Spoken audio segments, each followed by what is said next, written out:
Right, now we move on to the Chief Executive's report. Thank you. I'll take the report as read and will answer any questions on it, but I just want to speak to an issue. There's obviously been lots of public comment around the Gormley statues in the last few days, and I understand how it appears that Council may not have been prioritising resources to the greatest need.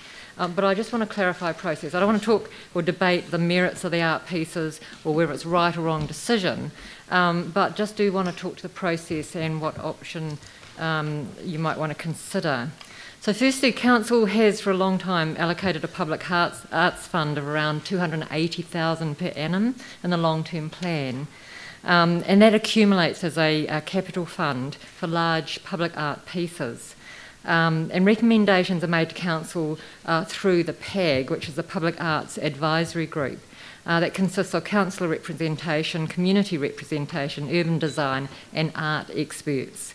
As a result of that, Council contributes to public art. It doesn't fully fund it because the representation involved helps to leverage other fund and investment in public art.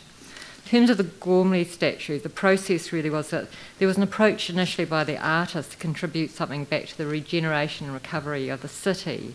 And then involved in that thinking was SCAPE, which is the Art and Industry Trust, the one that leverages that private investment, and Sarah, who are involved in obviously developing the Avon River Precinct public art trail. And they together put towards a proposal to the PAG, Public Arts Advisory Group, which then makes a recommendation to Council. The funding that's been used is not this year's budget, but has been accumulated from previous years. That's generally what happens, is that it's not used all the time, but as some thinking and discussion around this happens, then as it accumulates, it contributes to those public art works. We've already got a substantial investment in public art in the city, so there are similar other works you'll of course know about, such as the Regan Gentry, the Wheat Shift, or the Flower Power, I think it's called, in High Street, the Nucleus at the other end of High Street, the Chalice, of course, and Solidarity Grid are some of the examples of that. It's really been part of what the City Council does in terms of placemaking and contributing to the cultural recovery of the city. As I mentioned, we still have this year's funding available. I just remind councillors, you may recall that you proposed significantly reducing expenditure in public art in the long-term plan process. And we had a number of submissions around how important public art was and to the benefit of the city as a whole. We also, as you recall, at the hearings had a number of people actually present on that issue, and particularly about not taking away that funding or not reducing it. And as a decision, you decided not to significantly reduce it as was proposed. So I guess given the issues that have been raised and some of the concerns that you've raised, my suggestion really is that if you should consider that the city should not invest in public art, then you might use your consultation processes again through the annual plan process. But this time, even though you've had it in the long-term plan as a generic issue, you might want to ask a specific question about whether or not Council should defer expenditure in public art over the next period of time, and whether capital expenditure on public art should either be reduced or, as I say, deferred over that period of time. I think it's an important question. It shouldn't be a debate that's held or that's media-driven, and that decision shouldn't be media-driven, but one that the public decides through that process. I think although we've looked at the question before about what we spend, I think it's important to ask the specific question at this point in time. Thank you, and I'll just follow on from that. I'll just say that I think that the decision around this one, and the decision was taken in December last year, so as the Chief Executive has said, the financing for this particular project did not come from this year's allocation. So there's been a lot of commentary around the connection between the rates increase for this year and the allocation of funding. So this allocation was made in December last year. It's obviously been announced as the additional funds that are required for what is to match our contribution and more are gathered from other sources.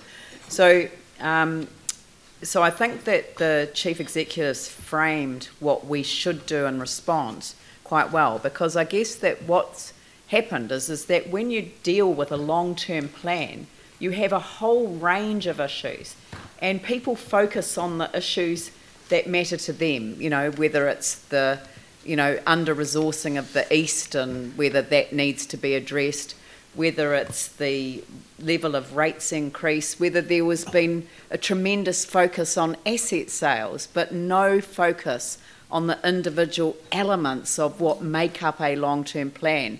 And I guess that what we've tried to do in the preliminary focus on our long-term plan was to say to people, you need to be looking at every aspect. You can't just take a single point of entry. Just focusing on asset sales, for example, doesn't mean you're looking at what are we spending the money on, and what are we investing in, what are we considering in terms of other components, rates increases, the general mix. And I think, you know,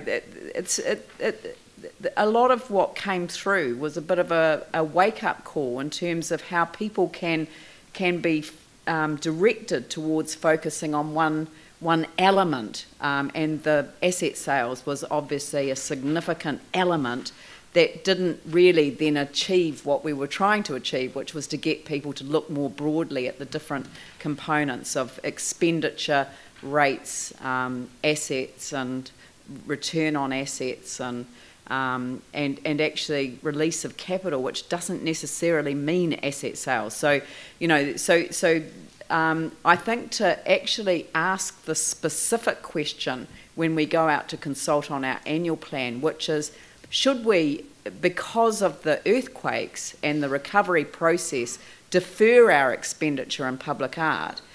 Should we defer it for a period of time?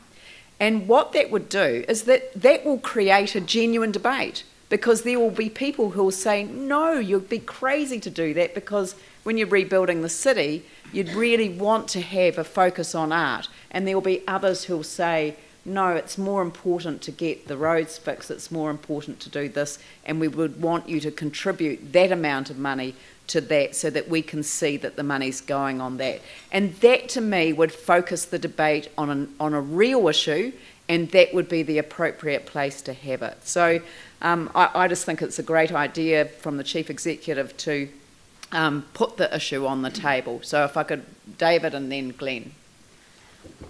I'd just like to get an indication of what the public art group funding was, accumulated funding was prior to the Gormley investment, or alternatively, what's it now after? What sort of money have they got in that fund after this? It's 290. You've all been sent a summary. 200. Some of it's allocated already. Yeah, some of it's already allocated. 290 roughly left. Thank you. Glenn and then Ali, Tim. Thank you. What stood out for me in this is not so much the money per se, but more the inclusion of political filters. And I guess we're a political filter, obviously, and within the organisation too. So that I think of another example of, it happens to be, I guess, public art or an expression, when it was proposed that the cairn in the square would be moved. And this is prior to the quakes, and there was quite an outcry over that. So it's more just building in that filter, and I anticipated that the People and Culture Committee could be a place for that, but of course it can't be a place, you know, a kind of a repository for every single little big decision through the organisation. So I don't know whether you had a response to that. Seems to me a decision about where you delegate accountability and advice, and you've delegated this to the Public Art Advisory Group. I mean, I'm no art expert, so or urban design expert, so it's not something that I could comment on in terms of whether something's a good decision or not specifically. I think the issue really is for council to decide how it wants to be involved in some of those decisions and whether it's happy to have something such as a group as that provide that advice and then the delegations as per normal within the organisation. Yep. And I'm not saying that we as governments necessarily get it right, but it's at least, yeah, it goes through that testing of, so how's this going to go? Well, I think that can be part of the general question, but I don't think that is the right way to go. I think personally that delegating it to a blend of experts and community representatives is the ideal way to make such decisions for the city. I mean, the nucleus one, who did that one? My brain's just not functioning properly, but I love it. I love it. You know, and Phil Price, yeah. Every time I look at it, I think, you know, because it survived the earthquakes. You know, the art survived the earthquakes. You know, and they really do give a great deal of pleasure, even in amongst the rubble. I took photos of that after the earthquake when we were allowed inside the cordon to have a look around. I mean, I was a member of Parliament at the time. A group of us all went in with, you know, our hard hats on and everything. And I took photos of that because it wasn't broken. And it really stood out as something that was, you know, sort of kind of a beacon. And the Homer, you know, I personally, you know, the bull, you know, I personally made a donation to that as well. Yeah. Public art is something that's available to everyone. And it's not just available to a private collector. And that's why I love public arts. But let's have the debate. Let's have the debate about how we make these decisions and whether we should be allocating at this time. Yeah, Ali, you're next. Yeah, okay. Thank you. This isn't on the arts thing. Can I ask a question? Oh, no, well, let's just deal with the arts first and get that out of the way. Tim, are you arts? Yeah, on this, Councillor Lonsdale, Turner and myself met with the co-chairs of PAG about more process, because like Carleen, I am no art expert, I'm actually colourblind, but we won't go there. Just reiterating what Leanne has said, that public art is crucial for a city, and when you see it and see people's reactions, because it is so subjective, it is actually really stimulates. So whether it is at the high end, like the Gormleys, etc., or just locally created. I mean, in Sydenham, Lou Summers approached us, and we've got those there. He didn't have to do that, but the uplift in that community to see those three pieces, which he changes around, is absolutely fantastic. And to see, you may not like the pieces, but the fact that people love the gesture and love the artwork because what he did. So I'm all for it, but I think the debate needs to be discussed. Yanni and then Paul. Yeah. Thank you. I think there were several concerning things about this for me. One is that a decision was made in December, and I'm not sure when we were told about it. So I don't understand in terms of decisions being made in December last year and us being notified of it. I think we need... Well, it wasn't the Public Art Advisory Group's job to notify Yanni because it's a SCAPE project. There was a three-way agreement done between the council, Sarah and SCAPE. You're correct, that was the final funding agreement. So when was that? But the Public Art Advisory Group made their decision on contribution back in December. Right. But, I mean, you know, carry on. So it's a process of us actually being notified at an early stage on a no surprises basis. Clearly something like this, the optics of it is around the extravagance of $100 million being spent on an Avon River precinct and an arts trail by government, and we're contributing money when we've got other places and other areas of the city that are crying out for attention through broken infrastructure for actually. But Yanni, this is the question that we go to. I don't want to debate the issue. I understand the debate about the priorities. The point I'm making is I do think. But this money was already allocated before. It's not, and it was allocated in last year's budget as well. You know, I understand that. It's not just a question of the money being allocated for public art. It's actually a question of how it's spent and what it's spent on, and that's the point I'm trying to make. And I thought we had a paper coming around the public arts group, the sign-off processes both to council, to elected members, to staff, and also, I think, timely to look at, you know, is it just the central city and the areas that have got the most amount of money being invested that the public artwork goes into, or do we get a chance to look? We're not discussing the issue now. So what we're doing is working out a way of taking it forward.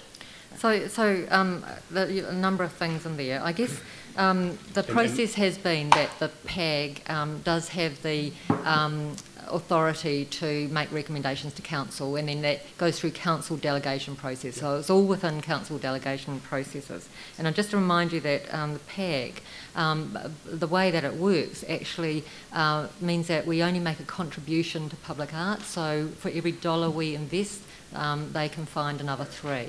And actually improve, I guess, the fund in that sense. There is some work going on the review of our public arts policy as included in our long-term plan. That work is going on as we speak. But this issue really is about not the decision about this particular piece of work, but whether you want to discuss and debate with the community about how important cultural recovery is and the art as part of that into the future at this period of time. And I agree with that, but the point that there's also agreements in here that have been entered into on behalf of council that we haven't signed off on as a governance body, whereas we've had other works like Fanfare that did come in front of council for council consideration, council resolution. So if you think of location, so there's other things other than the funding that actually are, I think, relevant to consider. That also the use of local artists is another one that, you know, that at some stage would be good to discuss around local content. So I don't think just having a consultation through the annual plan is the right way to do it, because there's other issues that it's not addressed. So the review of the public art will look at all of those issues. Right. So what's the time frame for that, given that it was already... It's underway at the moment. But when are we likely to get?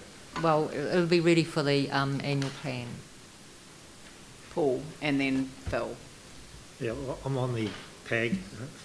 Sorry, guys. But look, to me, recovery is not just about fixing the roads and the infrastructure. I'll just make that point. And PAG does, as Carleen pointed out, produce $3.25 from philanthropic funding for every dollar we put in. And so we are there giving a hand up to the arts world. And I think that, you know, we've got to look at Christchurch and the contentious nature of public art that we've seen in the, you know, through the history of any installation we've put in. Take the cellist, for example's sake. That was massively contentious, like obviously the Gormley structure is provoking the same sort of reaction. Post the earthquake, people went into the square and laid their wreaths and their flowers around the chalice in remembrance of the people we lost through the earthquake. So they now recognise that as a place they can actually go and reflect.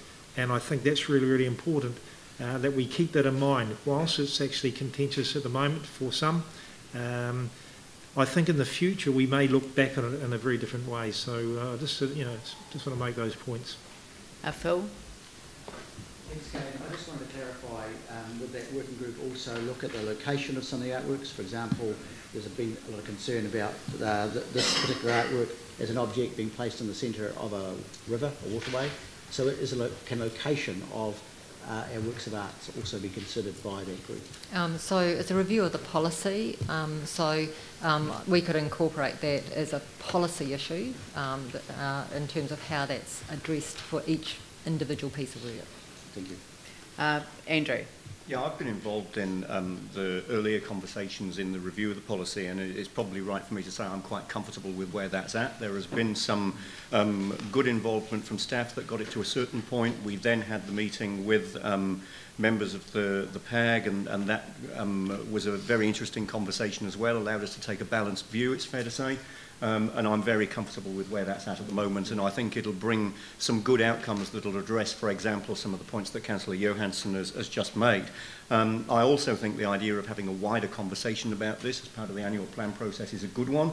The danger of the sort of discussion we've had in the media over the last little while is that the conversation becomes framed about one particular piece of work, one particular location, and that becomes the issue, where actually the wider issue is where does public art fit into the overall scheme of things that council and others are doing in Christchurch in general? How is that prioritised alongside other spending priorities in the context of constrained spending abilities?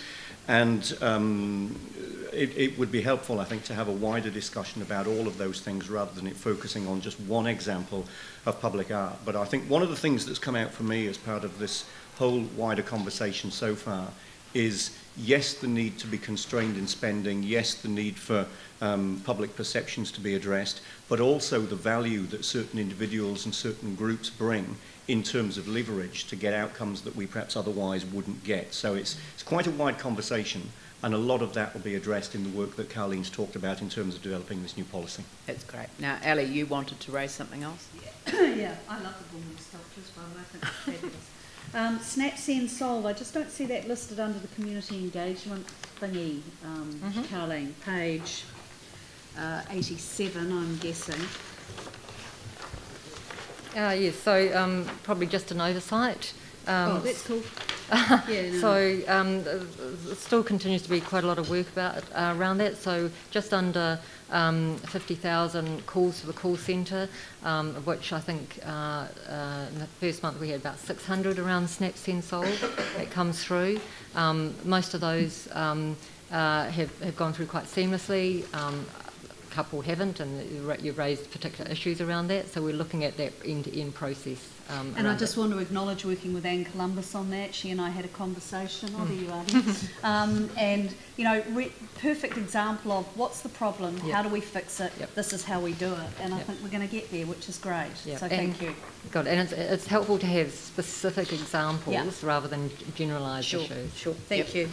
That's good. Thank you. Vicky and then Jimmy. Just in the service centre, on the contact centre on the same page 87, achieved service level of 48%. How do you measure the service level, Carlene? Well, we have targets around that, so calls answered within a certain time or issues dealt with within a certain time. Jimmy? One question regarding to the health and the safety issue on page 90. The medical injury, July 7 and August 13. Looks like increase for 70%. I just want to know this kind of medical injury. Is the staff not follow the SOP, or is the on-site? There's no SOP in there. It's unwellness, or is kind of... It could be any one of those. So it might be something about not following procedures, or it might be something around their own personal health issues. So an example was somebody fainted at an event. So that's an example of medical injury. Thank you. All right. Bill, Yanni. Thanks, Carlene. I just wanted to comment on your report. I think it's great. There's a photo of the new cycleway over at the Unicycle there, which has been opened. I'm not in it, it doesn't matter. And you were there too. Yeah, but what I did want to the Minister was there. Applaud Council for is there's a clear description of all the community engagement projects that have been undertaken, and clearly they have been really successful because we get the projects done. I just want to comment on that. The other thing I was going to raise though is on page 83, and you've referred to the work, and it was like a meeting of people who are part of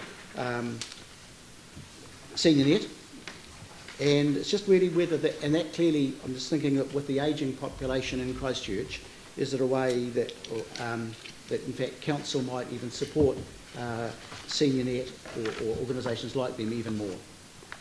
Yes, so that was through the libraries who used a lot of the existing networks to share and support, share information and knowledge and to support them.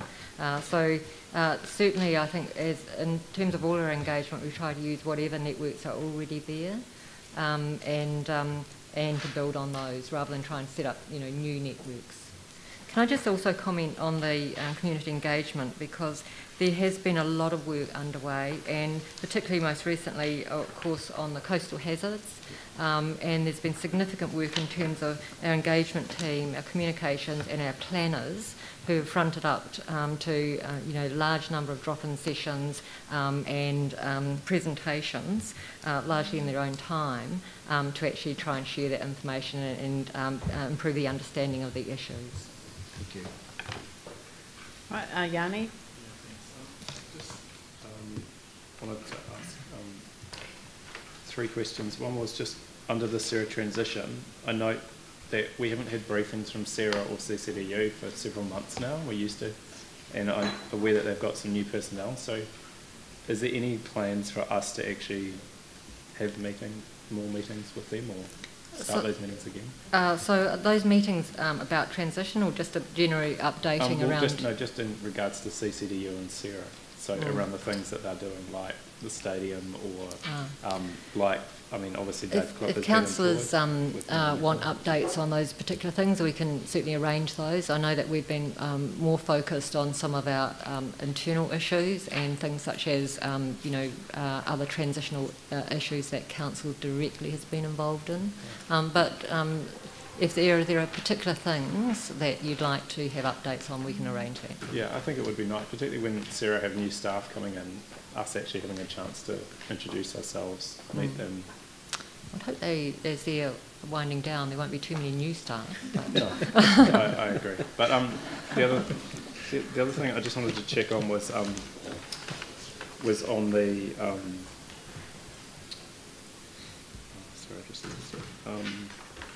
I just wanted to check on the earthquake rebuild. Mm-hmm. So we've managed to get a map of the roads, which has been really good. So this is an issue that's come up, I think, several times. So we've got a map, like I think each community board have got like a ward map, mm-hmm. and it's got different colours about what work skirts work, which work is not skirts, and which work has been complete. So it's actually really, really useful to be able to explain to people just what's happening. But if I look at the earthquake rebuild in regards to expenditure below budget on page 82, currently of the unspent 204, 125 million is skirt delivered work that's delayed due to the uncertainty of funding under the cost share. Mm-hmm.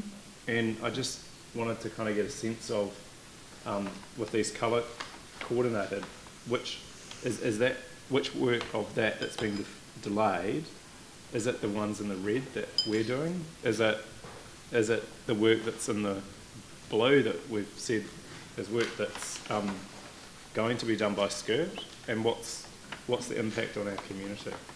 I'll just ask Dave to respond.